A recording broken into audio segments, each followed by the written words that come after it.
Assalamualaikum warahmatullahi wabarakatuh. Halo guys, kembali lagi di channel YouTube saya. Perkenalkan, nama saya Sri Andrini dengan NIM 90500121107, Prodi Perbankan Syariah, Fakultas Ekonomi dan Bisnis Islam, UIN Alauddin Makassar. Nah, teman-teman, untuk video kali ini kita akan membahas sebuah materi yang berjudul OJK dan Sistem Moneter Indonesia.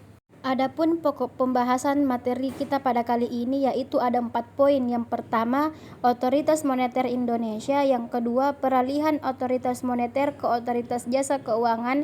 Yang ketiga, fungsi, tugas, dan wewenang otoritas jasa keuangan. Dan yang terakhir atau yang keempat, peran strategi OJK.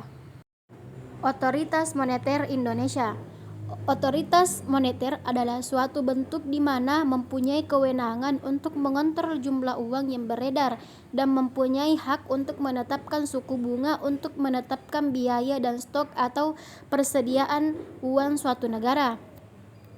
Kedudukan Bank Sentral dalam perekonomian negara sangat penting. Bank Sentral adalah mitra pemerintahan untuk melakukan berbagai aktivitas ekonomi melalui kebijakan suku bunga yang statusnya sebagai otoritas moneter.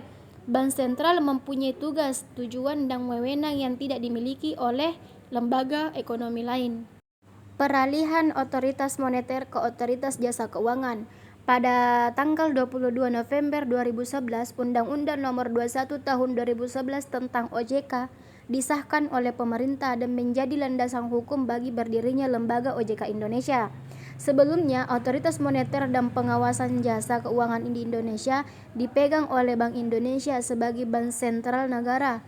Namun, dengan lahirnya Undang-Undang Nomor 21 Tahun 2011, terjadi peralihan wewenang dari BI sebagai otoritas moneter ke OJK sebagai otoritas jasa keuangan. Peralihan ini bertujuan untuk menciptakan lembaga yang lebih mandiri, transparan, dan profesional dalam menjalankan fungsi dan pengawasan terhadap sektor jasa keuangan.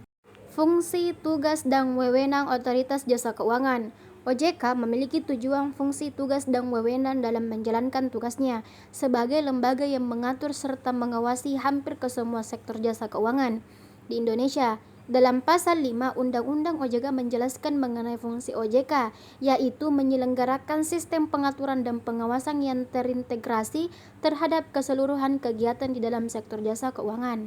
Selanjutnya, peran strategis OJK, yaitu ada 4. Yang pertama sebagai regulator dan pengawas, yang kedua sebagai stabilitas dan keamanan sektor keuangan, yang ketiga sebagai perlindungan konsumen, dan yang keempat sebagai pengembangan industri.